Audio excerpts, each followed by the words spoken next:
Growing up, my parents always told me that family comes first. They said sacrifice for loved ones is what makes us good people. I believed that with everything I had. For 8 years, I worked hard, saved every dollar I could, and built a stable life for myself. Then one Thursday night, my mom called me. Her voice was shaking like she was about to cry. She said they were drowning in bills and needed help desperately. I never imagined that my love for them would become a weapon they used against me. Before I begin this story, I want to know where you are watching from today. Drop your location in the comments below. And if you have ever given your heart to someone who did not deserve it, hit that like button and subscribe to this channel. Have you ever given everything to the people you trusted most, only to discover they saw your love as a blank check? Stay with me, because what happened next changed everything. I thought I knew about family. My name is Buck, and I am 31 years old. I live alone in a one-bedroom apartment in Denver, Colorado. Nothing fancy, just a small place with a view of the mountains if you lean out the window at the right angle. I work as a software engineer for a startup company downtown. The pay is decent, but Denver is not cheap. Rent takes a big bite out of my paycheck every month, and everything else adds up fast. But I am proud of what I have built. After 3 years of cutting corners and saying no to things I wanted, I managed to save about $12,000 in my emergency account.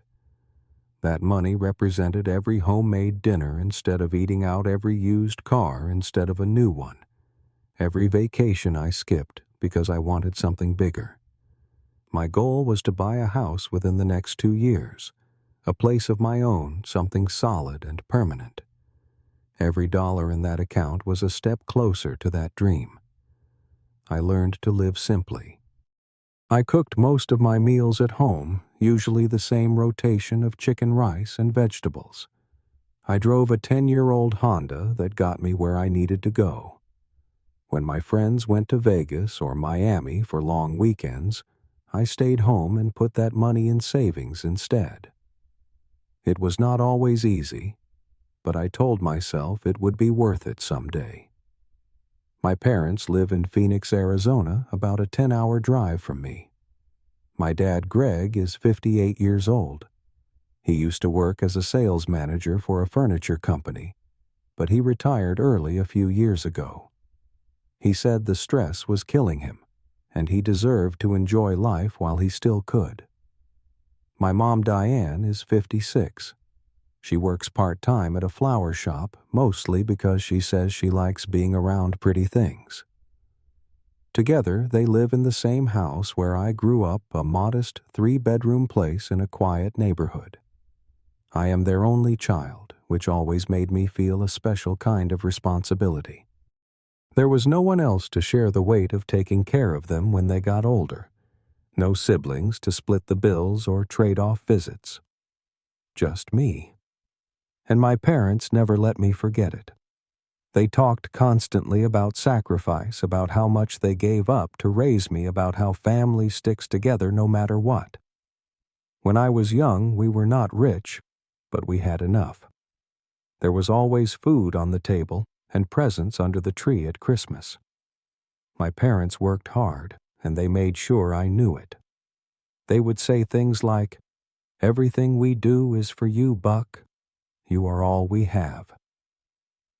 I carried those words with me into adulthood. They shaped how I saw myself and my role in the family. I was the good son, the one who would always be there when they needed me. Looking back now, I realize our relationship had a pattern I did not see at the time. I was always the one giving. Time, attention, money. And they were always the ones receiving. But I did not question it then. That is just what family does, I thought. It was a Thursday night in late September. I had just gotten home from work around 8:30, exhausted from a long day of debugging code and sitting in meetings that could have been emails. I heated up some leftover pasta, kicked off my shoes, and collapsed on the couch. The apartment was quiet, except for the hum of the refrigerator. I was looking forward to doing absolutely nothing for the rest of the night. Then my phone buzzed on the coffee table. I glanced at the screen and saw one word, Mom. I picked it up without hesitation. I always answered when my parents called. "Hey, Mom, what is going on?" The first thing I noticed was her breathing. It was shaky, uneven, like she was trying not to cry. My stomach tightened immediately.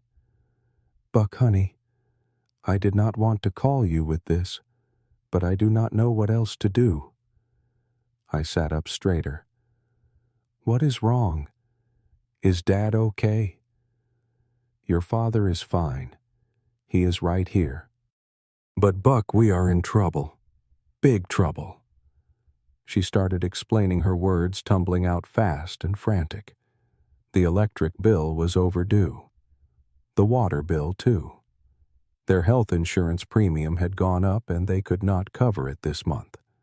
On top of all that, the car needed repairs, something with the transmission that would cost over $1,000 to fix.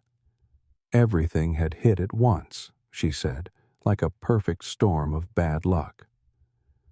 "Your father's hours got cut at his part-time job," she continued. "We are barely making ends meet. Buck, we need $5,000 by the end of the week, or they are going to shut off our power." In the background, I heard my dad sigh heavily. It was a defeated sound, the kind that made my chest hurt. "Honey, I am so sorry to ask you this," my mom said, her voice cracking. "I know you work so hard for your money, but we are drowning here. We do not have anywhere else to turn."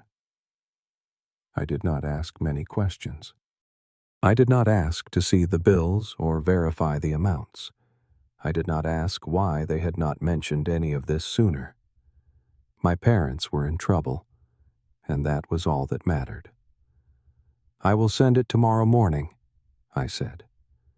"First thing." My mom started crying then, thanking me over and over.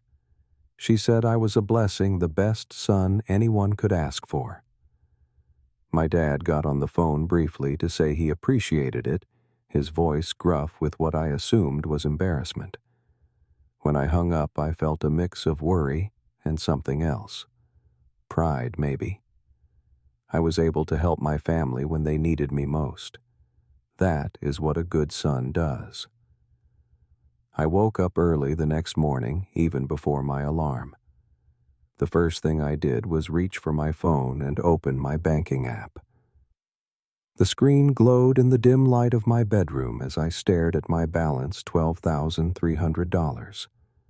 My safety net. My future house down payment. My years of sacrifice reduced to a number on a screen. I did not hesitate. I typed in my mom's information and initiated a Zelle transfer for $5,000. Within seconds, it was done. Half of my emergency fund gone. But it was for my parents. It was the right thing to do. I sent my mom a text message. "Just sent it. Hope this helps and everything will be okay. Love you." Her reply came about 20 minutes later, short and simple. "Thank you, sweetheart. Love you too." I got ready for work, feeling lighter than I had in days. Yes, my savings account looked a lot emptier, but I had done something meaningful with that money. I had helped the people who raised me, who sacrificed so much for me. Money can be earned again, I told myself. Family is irreplaceable. That day at work was actually pretty good. I finished a project I had been struggling with, and my manager complimented my work in our team meeting. I grabbed lunch with a coworker, and even treated myself to a coffee from the good place across the street. Life was not so bad.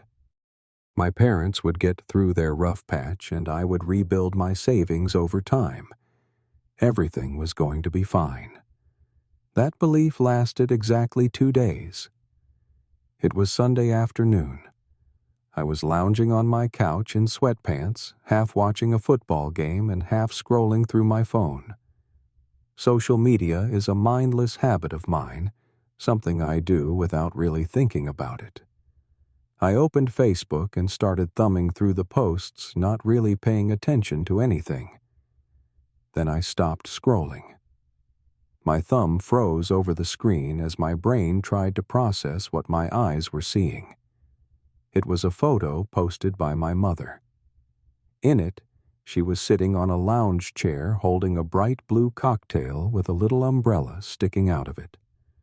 Behind her was the most stunning beach I had ever seen, turquoise water stretching to the horizon under a cloudless sky. The caption read, "Paradise found best vacation ever." Underneath was a location tag, Turks and Caicos Islands. I blinked. I refreshed the page, thinking maybe I was seeing something old, some memory from years ago that Facebook had dredged up. But no. The post was from yesterday, Saturday. One day after I sent them $5,000 because they were supposedly about to have their electricity shut off. My heart started beating faster as I scrolled through her profile. There was another photo from Friday night posted while I was sleeping showing my parents at an airport bar raising glasses of wine. The caption said, "Vacation mode activated." Then another from Saturday morning, my dad grinning in front of their resort, which looked like something out of a luxury travel magazine. "Living the dream," he had written. There were more. So many more. My mom at a spa wrapped in a white robe. My dad playing golf with palm trees in the background. The two of them at dinner, a table full of seafood and candles and expensive-looking wine. Every image was a knife twisting in my gut. I scrolled through the comments hoping to find some explanation. Maybe it was a mistake. Maybe someone else had posted using her account. Then I saw a comment from my mom's friend, Barbara. "Have fun. When did you guys fly out?" And my mom's reply, "Yesterday morning. Last-minute deal we could not pass up. Yesterday morning. Saturday morning. Less than 24 hours after I transferred them $5,000 to keep their lights on." I put my phone down and stared at the wall for a long time. My mind was racing, trying to make sense of what I had just seen. There had to be an explanation. Maybe they found the money somewhere else. Maybe a relative helped them. Maybe the trip was already paid for before they called me. But even as I searched for excuses, I knew the truth. The timing was too perfect. The lies were too obvious. They had called me crying about drowning in bills, taken my money, and immediately flown to a Caribbean resort to drink cocktails on the beach. I wanted to call them right then. I wanted to scream and demand answers. My hands were shaking as I picked up my phone again, ready to dial. But something stopped me. If I confronted them now, they would have time to come up with excuses. They would explain it away, make me feel guilty for doubting them, turn the whole thing around somehow. I had seen them do it before with other people. I was not going to give them that chance. So I made a decision. I would wait. I would watch. I would see just how far they were willing to take this. The next few days were torture. I went to work, smiled at my co-workers, attended my meetings, and wrote my code. But inside, I was hollow. Every spare moment I found myself checking my parents' social media, watching their vacation unfold in real time. Monday brought photos of them snorkeling in crystal clear water. Tuesday was a sunset cruise with champagne. Wednesday, my mom posted about getting a massage that cost more than I spend on groceries in a month. Not once did either of them call to thank me for the money. Not once did they check in to see how I was doing after emptying half my savings for them. They were too busy living their best lives in paradise. At night, I lay awake replaying our phone conversation. My mom's trembling voice the way she said they were drowning. My dad's heavy sigh in the background. It had all been a performance. Every word was calculated to make me feel guilty, to make me open my wallet without asking questions. And then I started thinking about other times they had asked for money. $2,000 last year for a new roof. $1,500 the year before for my dad's medication. Another $1,000 here and there for emergencies that always seemed to pop up at the worst times. I had given them close to $10,000 over the past 3 years, never once asking for proof, never once doubting their word. How many of those emergencies were real? How many vacations had I unknowingly funded? The questions kept me up at night staring at the ceiling and feeling like a fool. Exactly 1 week after their first call, my phone rang again. Thursday night, almost the same time. When I saw Mom on the screen, I actually laughed. It was a bitter, hollow sound that surprised even me. I let it ring 3 times before answering. "Hello. Buck, honey?" Her voice had that same trembling quality, that same edge of desperation. She had the routine down perfectly. "I am so sorry to call again, but we have another emergency." I leaned back in my chair and said nothing, letting the silence stretch. "Your father needs to see a specialist," she continued. "We got an unexpected hospital bill, and it is more than we can handle. We need $3,000, sweetheart. I know it is a lot to ask, but it is urgent." I noticed she said nothing about their trip.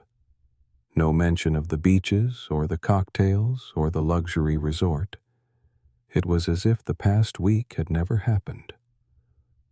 "Mom," I said, keeping my voice calm, "did you go anywhere last week?" There was a pause. Just a second or two, but I heard it. "What do you mean, honey? I have been home all week." "You know how it is. Bills to pay, house to keep up." She laughed nervously. "Why do you ask?" She was lying to my face. Even now, even after everything, she was looking me straight in the eye through the phone and lying. "No reason," I said. "Let me think about it, and I will call you back." I hung up before she could say anything else. For the next hour, I sat at my kitchen table with my laptop open. I went through my mom's Facebook page, methodically screenshotting every single photo from their trip. The cocktails, the beach, the resort, the spa, the dinners. I captured every comment, every check, in every timestamp. Then I pulled up my banking app and screenshotted the transfer confirmation showing exactly when I sent $5,000 to her account. The evidence was undeniable. I sent money on Friday morning. They flew to the Caribbean on Saturday morning. They spent a week in luxury while I worked overtime to make up for the hole in my savings. And now they were calling for more, spinning the same lies like nothing had happened. I also went back through my records and found every transfer I had made to them over the past 3 years. $2,000 in March of last year, $1,500 in October of the year before, $800 here, $600 there. It added up to nearly $10,000. $10,000 that I had earned through hard work and sacrifice given freely because I trusted them. Around 9:30, I called my mom back. I had my laptop open in front of me, screenshots ready. I pressed record on my phone before she answered. "Buck, I knew you would call back. You are such a good son." "Mom, I need to ask you something, and I need you to be honest with me." "Of course, honey. Anything." "Last week after I sent you the money, did you and Dad go anywhere?" Another pause longer this time. "What? No, of course not. We have been here the whole time. You know we cannot afford to go anywhere with all these bills." I took a deep breath. "Then why did I see you posting pictures from Turks and Caicos? You and Dad on the beach drinking cocktails, staying at a resort that looks like it costs more per night than my rent." Silence. Dead silence. I could hear her breathing on the other end of the line. "I saw everything, Mom. The photos, the check-ins, the comments. You flew out Saturday morning one day after you got my money. The money you said you needed to keep the lights on." More silence. Then her voice came back different now. The trembling was gone, replaced by something harder. "So what, Buck? Your father and I work hard. We deserve a vacation once in a while. We have earned it." I felt like I had been punched. "You told me you were drowning in bills. You said you were about to have your electricity shut off. You made me believe you were in crisis, and I gave you $5,000, half my savings, and you used it for a vacation." "That money was a gift from our son," she snapped. "We can spend it however we want. Besides, everything we told you was true. We do have bills. We just also needed a break. Do you have any idea how stressful our lives are?" My dad's voice came through in the background. Then he must have taken the phone. "Buck, stop making this into a big deal. We are your parents. We sacrificed everything for you growing up. The least you can do is help us out now and then." "Help you out? I have given you almost $10,000 over the past 3 years. And now I find out you lied to me to get money for a vacation. How am I supposed to trust anything you say?" "You are being dramatic," my mom said back on the line. "This is what family does. We support each other." "No," I said, and my voice was steady, even though my hands were shaking. "Family does not lie to each other. Family does not manipulate each other. You looked me in the eye and told me you were drowning, and the whole time you were planning a trip to the Caribbean." "You are an ungrateful child," she hissed. "After everything we did for you." "I am not ungrateful. I am just done being your ATM." I took another breath and spoke clearly, wanting to make sure they understood every word. "I am not sending you another dollar. Not now, not ever. If you genuinely need help in the future, you will have to prove it with bills, with documents, with evidence. Not just your word. Because your word means nothing to me now." My mom started yelling, then calling me selfish, saying I would regret this, threatening to tell everyone what a terrible son I was. My dad told me I was making a mistake I could never take back. "The only mistake I made was trusting you," I said. "Goodbye." I ended the call and put my phone face down on the table. My heart was pounding, and I realized my whole body was trembling. But underneath the shock and the anger, there was something else. Relief. For the first time in years, I had stood up for myself. I had chosen my own well-being over their manipulation. It was terrifying. And it was the right thing to do. The days after that phone call were hard. My parents texted me several times messages that ranged from guilt trips to outright insults. "You will be sorry when we are gone. We did not raise you to be this selfish. What happened to our loving son?" I did not respond to any of them. The pain I felt was different from what I expected. It was not really about the money anymore. It was about losing the parents I thought I had. The loving, sacrificing, trustworthy parents who would never hurt me. Those people had never existed. They were characters my mom and dad played when they needed something from me. Accepting that truth was like grieving a death. I told my best friend Marcus about what happened. We had known each other since college, and he had always been straight with me even when I did not want to hear it. When I finished explaining everything, showing him the screenshots and the texts, he just shook his head. "Man, I am sorry," he said. "That is rough. But you did the right thing. You cannot let people treat you like that, even if they are your parents." Having someone validate my decision meant more than I can express. I was not crazy. I was not a bad son. I was someone who had been used and who finally said enough. In the weeks that followed, I did a lot of thinking. I looked back at my childhood and saw patterns I had missed before. The way my parents always emphasized how much they sacrificed for me, how everything they did was for my benefit. At the time, it seemed like love. Now I recognized it for what it was, a setup. They were building a sense of debt in me, a feeling that I owed them forever. I started reading about boundaries in family relationships, about financial manipulation, about guilt as a control tactic. Everything I read described my situation perfectly. I was not alone in this. Thousands of people deal with parents who see their children as resources to be exploited. Understanding the pattern helped me stop blaming myself. I was not stupid for trusting my parents. I was a good person who got taken advantage of by people who should have protected me. That is not my shame to carry.